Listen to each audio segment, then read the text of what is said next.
नमस्कार दोस्तों, स्वागत है आपका हमारे चैनल गुनाह या साजिश में। आज मैं आप लोगों के सामने एक ऐसे मर्डर का खुलासा करने वाली हूँ जिसमें कातिल कत्ल करने के 15 साल बाद पकड़ा जाता है और पकड़े जाने के बाद अपराधी भी पुलिस से पूछने पर मजबूर हो गया था कि आप मुझे बस इतना बता दीजिए कि आपने मुझे ढूंढा कैसे। इस पूरी घटना की सच्चाई जानकर आप हैरान रह जाएंगे। इसमें बहुत सारे खुलासे होने वाले हैं, तो इस कहानी को डिटेल में जानने से पहले आप हमारे चैनल गुनाह या साजिश को सब्सक्राइब कर लीजिए और बेल आइकन भी प्रेस कर लीजिए ताकि जब भी मैं कोई नई कहानी डालूं उसका अपडेट सबसे पहले आपको मिल जाए। तो चलिए इस घटना को डिटेल में जानते हैं। ये घटना सजनी कृष्णन मर्डर केस के नाम से भी जाना जाता है। इस घटना की शुरुआत होती है 14 फरवरी 2003 में। सुबह सुबह अहमदाबाद में रहने वाले एक ओके कृष्णन नाम के व्यक्ति के पास एक फ़ोन आता है। ओके कृष्णन फ़ोन उठाते हैं तो दूसरी तरफ उनका दामाद तरुण कुमार होता है, जो रोते हुए आवाज़ में फ़ोन कर रहा था और बहुत ही घबराहट के साथ बताता है कि उसके घर में एक लूट की वारदात हुई है और लुटेरों ने लूटपाट के दौरान उनकी बेटी सजनी की हत्या कर दी है। बेटी की मौत की खबर सुनते ओके कृष्णन अपने कुछ रिश्तेदारों तथा पत्नी के साथ भागते हुए अपनी बेटी के घर जाते हैं।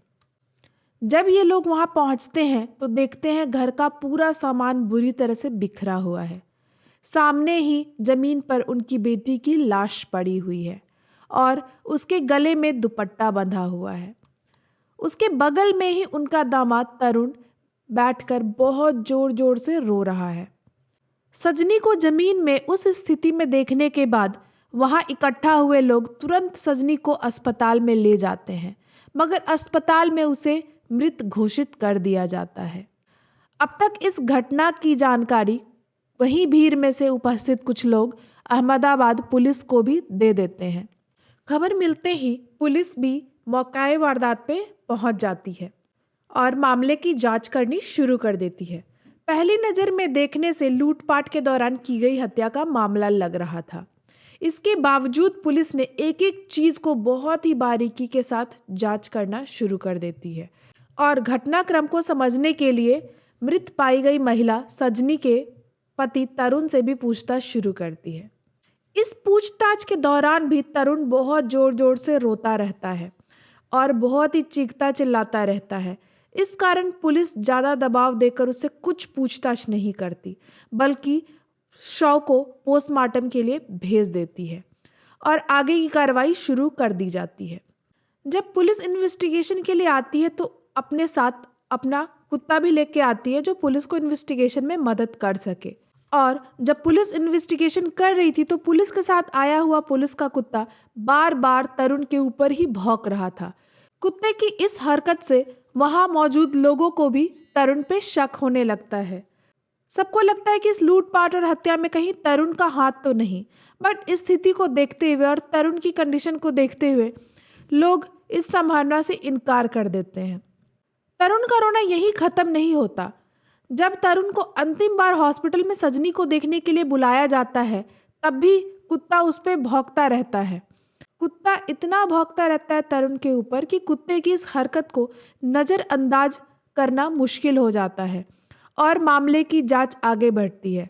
जब तरुण को अंतिम बार हॉस्पिटल में सजनी को देखने के लिए लाया जाता है तब भी तरुण जोर जोर से दहाड़े मारकर रोता होता है। पत्नी की मौत की वजह से तरुण की हालत बहुत ज़्यादा खराब थी, इसलिए पुलिस ने उसे बहुत ज़्यादा पूछताछ करना ठीक नहीं समझा और उसे भी अस्पताल में भर्ती करवा दिया जाता है। तरुण भी कुत्ते के भौंकने से डर जाता है और उसे लगता है कि कहीं पुलिस को उस पर शक ना हो जाए और अगले ही दिन यानी 15 फरवरी 2003 को अचानक तरुण कहीं लापता हो जाता है। पुलिस हर संभव प्रयास करती है तरुण को खोजने की, मगर तरुण का कहीं अता पता नहीं चलता। अब लोग पुलिस के कुत्ते के भौंकने का मतलब समझने लगते हैं। लोगों को समझ में आ जाता है कि सजनी की हत्या में कहीं ना कहीं जरूर तरुण का हाथ है। अब पुलिस की कई टीम तरुण को खोजने में लग जाती है, मगर तरुण का कहीं कोई अता पता नहीं चलता। इसके बाद सजनी के माता पिता अपने दामाद तरुण पे ही अपनी बेटी सजनी की हत्या का मामला दर्ज करवा देते हैं, और मामला दर्ज होने के बावजूद भी पुलिस तरुण को खोजने में नाकाम रहती है। यहाँ तक कि 2004 में सजनी के ससुराल पक्ष के कुछ लोगों का लाई डिटेक्टर टेस्ट भी किया जाता है, मगर पुलिस को इसमें भी ज्यादा कामयाबी नहीं मिलती।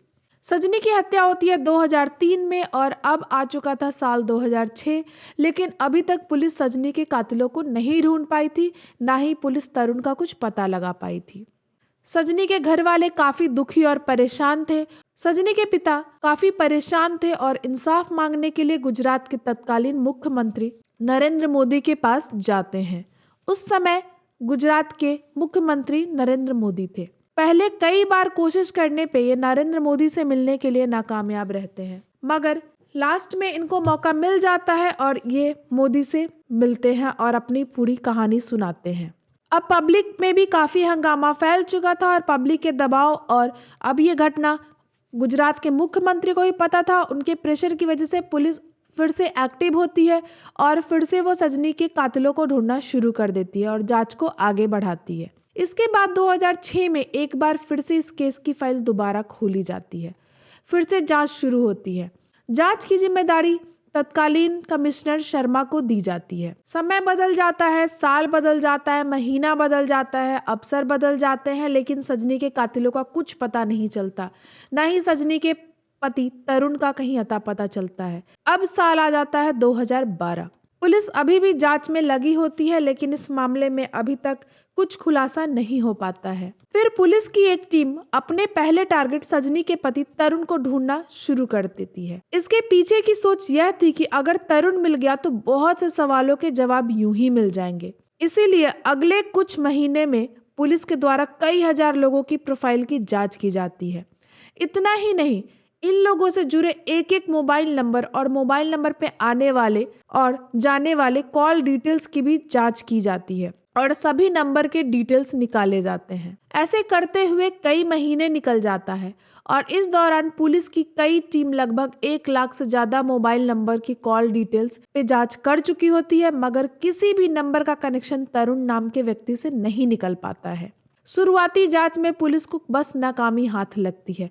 इसके बाद भी पुलिस हिम्मत नहीं हारती और वो तरुण से जुड़े करीबी लोगों पे अपना नजर रखना शुरू कर देती है। खास तौर पे तरुण की मां अनम्मा और तरुण का भाई का नंबर पर विशेष निगरानी रखी जाती है। इसमें भी कई महीने बीत जाते हैं, मगर अनम्मा के फोन पर एक भी कॉल ऐसा नहीं आता जिससे पुलिस को शक हो कि वो तरुण का कॉल है और पुलिस वालों को तरुण तक पहुंचा सके। अब पुलिस वाले तरुण तक पहुंचने का दूसरा तरीका निकालते हैं और अपना वेश बदलकर एक सामान्य व्यक्ति की तरह मंदसौर में रह रही तरुण की मां अनम्मा के पास रहने चले जाते हैं और किसी भी तरह वहां पास में ही एक घर लेकर पेइंग गेस्ट की तरह रहने लगते हैं। यहाँ पुलिस का टारगेट था कि शायद अपनी माँ से मिलने के लिए तरुण आ जाए और तरुण का कुछ अता पता मिल सके। पुलिस को यहाँ भी बहुत ज्यादा कामयाबी नहीं मिलती, मगर अनम्मा के कुछ पड़ोसी पुलिस को कुछ इम्पोर्टेंट इन्फॉर्मेशन देते हैं। कुछ पड़ोसी पुलिस वाले को बताते हैं कि तरुण की माँ के 2 बेटे हैं, जिसमें से एक तो अहमदाबाद में रहता है, बल्कि उसका दूसरा बेटा साउथ इंडिया में रहता है। पुलिस के लिए छोटी मगर काफी महत्वपूर्ण जानकारी थी। इसके बाद अब पुलिस वाले अपनी पूरी निगरानी अनम्मा पर बनाए रखते हैं। जांच में सामने आता है कि अनम्मा बीच बीच में केरला में रहने जाती है। जब पुलिस वाले अपनी लगातार निगरानी अनम्मा पे बनाए रखते हैं तो उन्हें पता चलता है कि केरला में जाने के बाद तरुण की माँ बेंगलुरु भी जाती है। लेकिन तरुण की माँ बेंगलुरु क्यों जाती है, इसके जाने के पीछे की क्या वजह है, इस बात का जवाब तलाश करने के लिए पुलिस वाले अब अनम्मा के मोबाइल को सर्विलेंस पे डाल देते हैं और इस पे आने जाने वाले एक एक नंबर का डिटेल खंगालना शुरू कर देते हैं। कई महीने तक ऐसा करने के बावजूद पुलिस को कोई सफलता हाथ नहीं लगती और अनम्मा के फोन डिटेल से भी पुलिस को कोई क्लू नहीं मिलता। इसके बावजूद पुलिस वाले तरुण की माँ के मोबाइल पे नजर बनाए रखते हैं। पुलिस वाले की इतनी मेहनत फाइनली रंग लाती है और दरअसल एक दिन अनम्मा के मोबाइल पे एक अनजान नंबर से फोन आता है। जब इस नंबर की डिटेल्स पुलिस द्वारा निकलवाई जाती है तो पता चलता है कि यह नंबर किसी निशा परवीन नाम की महिला के नाम से दर्ज है, जो कि बेंगलोर में रह रही है। अब पुलिस इस निशा परवीन की डिटेल्स निकलवाना शुरू कर देती है। कुछ महीने बाद एक लैंडलाइन नंबर से अनम्मा के मोबाइल पे एक फोन आता है। पुलिस के लिए एक बहुत बड़ा ब्रेक थ्रू था। अब इस लैंडलाइन नंबर के डिटेल्स पुलिस निकलवाने में लग जाती है।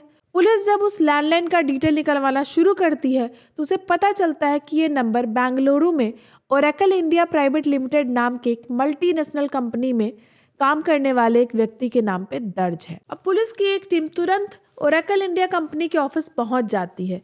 इस कंपनी में लगभग 45,000 कर्मचारी की डाटा थी। पुलिस एक एक करके सभी कर्मचारी की डाटा चेक करती है, मगर उनमें से एक भी कर्मचारी का नाम तरुण नहीं था। फिर पुलिस दूसरा तरीका अपनाती है और तरुण की बरसों पुरानी फोटो लेकर कई लोगों को चुपके से इस ऑफिस के सामने खड़ी कर देती है। ये लोग ओरेकल इंडिया के ऑफिस के इर्द गिर्द खड़े लोगों को आते जाते देखते रहते हैं और उन पे नजर रखते हैं कि कहीं किसी का फेस इस फोटो के साथ मैच तो नहीं कर रहा।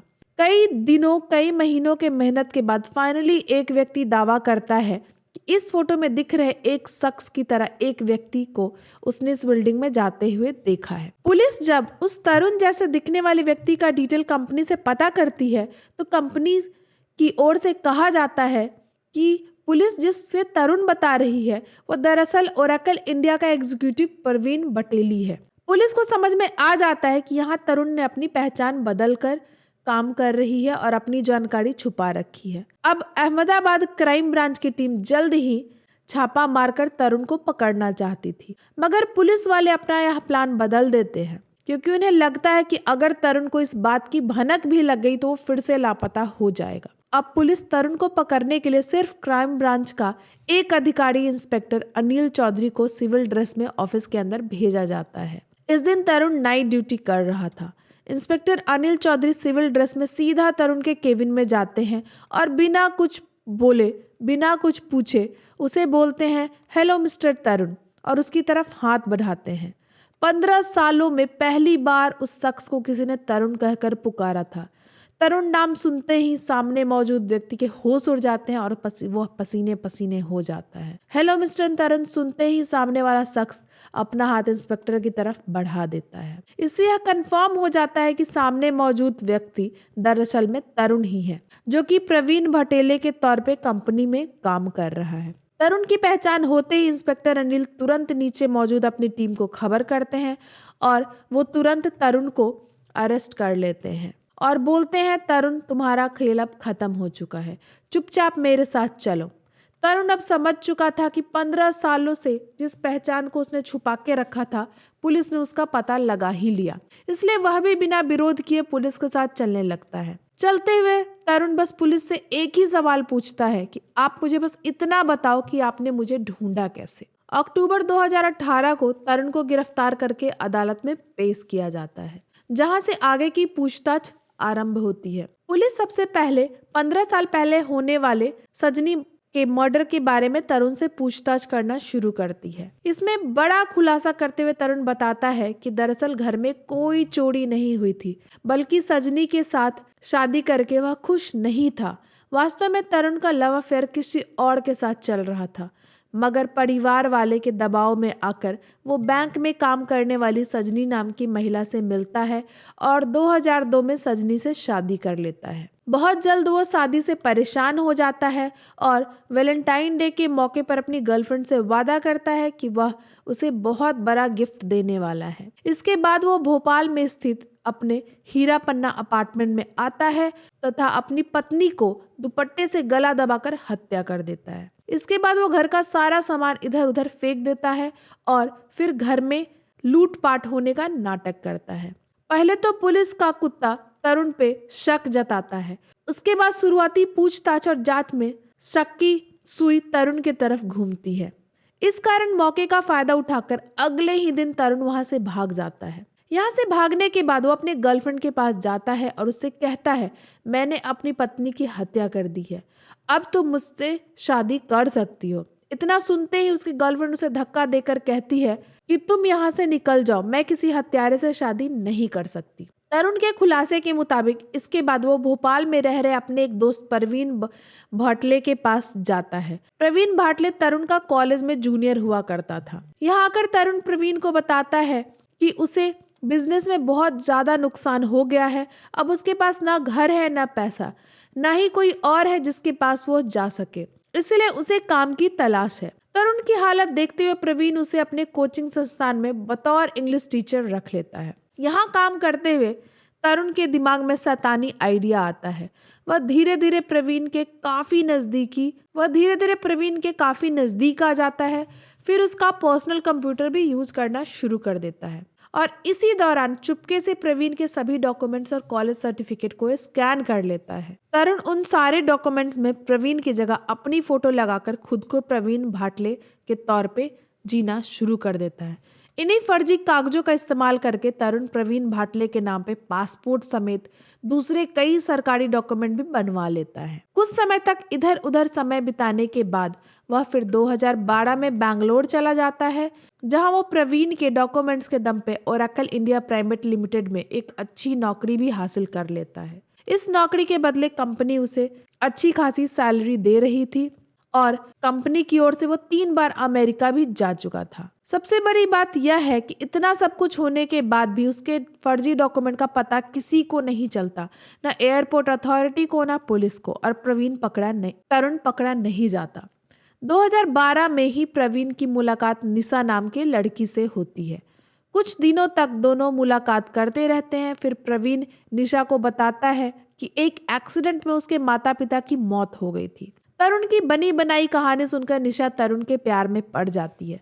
फिर दोनों लव मैरिज कर लेते हैं और बैंगलोर के एक अपार्टमेंट में दोनों रहने लगते हैं।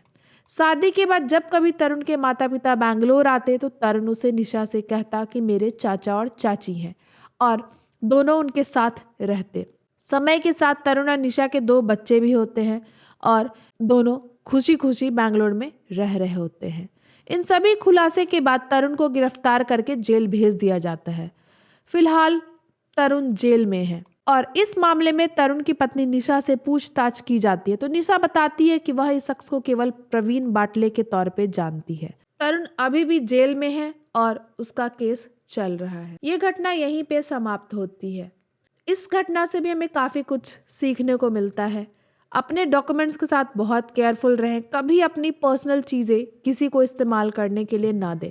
कभी अपना पर्सनल कंप्यूटर पे अपने अगर डॉक्यूमेंट्स रखे हुए हैं उन्हें लॉक करके रखें, पासवर्ड रखें और किसी पे भी इतना भरोसा ना करें कि उसे यूज़ करने दें। वो आपके डॉक्यूमेंट्स का गलत इस्तेमाल कर सकता है और आप भी किसी क्राइम में फंस सकते हैं। तो सावधान रहें, सतर्क रहें। उम्मीद करती हूँ कि आपको हमारी मेहनत पसंद आ रही होगी और अगर आपने यहाँ तक हमारा वीडियो देखा है तो सब्सक्राइब कर ले हमारे चैनल को, लाइक और शेयर भी करें ताकि दूसरे लोगों को भी इस घटना के बारे में पता लगे। मैं आपसे फिर दूसरी कहानी में मिलती हूँ, तब तक के लिए धन्यवाद।